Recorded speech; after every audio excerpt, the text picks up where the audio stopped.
Have you ever stood in front of the mirror, catching a glimpse of a person who seems perfectly fine on the outside, yet feeling a profound, unshakable emptiness on the inside? Your smile is there, your daily activities continue, and your messages to friends are cheerful. But underneath it all, a current of sadness, weariness, or a lack of inspiration flows silently. In our modern world, we are taught the virtues of being strong, resilient, and endlessly productive. We are trained to build careers, manage our time, and achieve our goals. Yet almost no one teaches us the essential art of navigating the complex, often turbulent world of our inner emotions. We are led to believe that feelings are distractions to be controlled or inconvenient truths to be ignored. But what if our emotions aren't enemies to be conquered? What if they are, in fact, a map of the soul, a deeply personal guide showing us the way back to ourselves?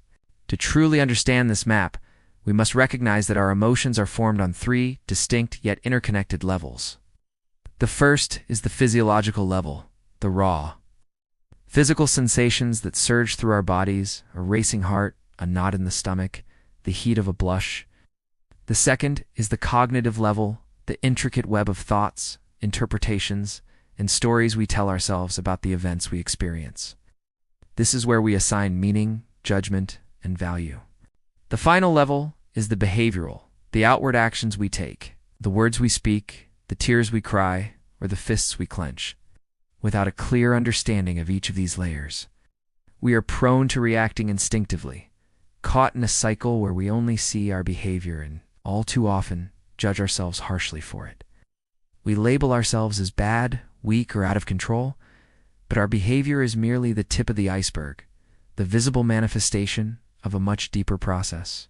The true roots of our emotional responses lie hidden beneath the surface. It's embedded in our cognition and our physiology. Instead of engaging in a futile battle to control our emotions, we must learn the gentle, compassionate art of accompanying them. Imagine a mother tenderly comforting her distressed child, not by silencing their cries, but by holding them close and whispering, "I am here with you." When a powerful emotion rises within you, be it the fire of anger, the weight of sadness, the sting of jealousy, or the grip of fear, the first step is to simply stop, pause, turn inward, and listen. Give the feeling a name, acknowledge its presence without judgment. And then, with conscious intention, begin the transformative process of channeling its raw energy into something positive: creativity, compassion, courage, or connection. Let's take a closer look at three common emotions that, while universally experienced, can become dangerous undercurrents in our lives if not properly identified and understood. The first is anger. This fiery emotion often erupts not from external provocation alone, but from our own deeply held personal expectations going unmet. It's the frustration we feel when reality doesn't align with the script we've written in our minds. The second is jealousy. It's a complex, painful feeling that typically stems from a profound sense of inferiority, a nagging belief that we are simply not good enough compared to others. It whispers insidious comparisons, feeding our insecurities and isolating us. The third is envy, which, while often confused with jealousy, arises from a different place: the fundamental human need for love, connection, and the desire to keep those we care about close to us. When we understand the true roots of these emotions, the specific beliefs, fears, and unmet needs that fuel them, we gain the power to handle them differently. We can learn to use anger not as a weapon to hurt others, but as a signal to reevaluate our expectations. We can transform the sting of jealousy into a powerful motivator for self-improvement, focusing on our own journey rather than the perceived success of others. And we can see envy as a poignant reminder to address our own inner need for security and connection, prompting us to nurture the relationships that matter most. But not all difficult emotions erupt with such volcanic force. There are others that simmer quietly beneath the surface, emotions like shame, grief, and fear, which we often go to great lengths to hide from the world and even from ourselves. We believe that by concealing these vulnerable parts, we are protecting ourselves. However, this concealment only inflicts deeper wounds. It causes us to withdraw from life, to build walls around our hearts, leaving us afraid to live authentically, afraid to love freely, and terrified of making mistakes. Yet these very emotions, shame, sadness, and fear can become our most precious companions on the path to wholeness if we dare to do one simple, courageous thing: acknowledge them. We must find the strength to name them, to look at them with kindness and curiosity rather than condemnation. And when the burden becomes too heavy to bear alone, to share them with someone we trust, allowing their empathy to light our way. Consider sadness, an emotion born from loss. It can be the loss of a loved one, a missed opportunity, a shattered belief, or a sense of lost direction.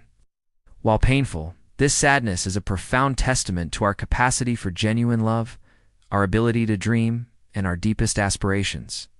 It is the shadow that proves the existence of light. Then there is fear, the fear of failure, the fear of rejection, the fear of not being good enough. This primal emotion often acts as a paralyzing force, preventing us from taking the very actions that would lead to our growth, keeps us small, safe, and stagnant. But true courage isn't the absence of fear. True courage is feeling the fear, acknowledging its presence, saying aloud, "I am afraid," and still taking that next step forward into the unknown.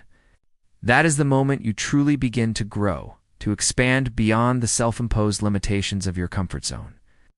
We are often conditioned to believe that happiness is the grand prize at the end of a long race, a reward that comes only with monumental success, immense wealth, or high social status.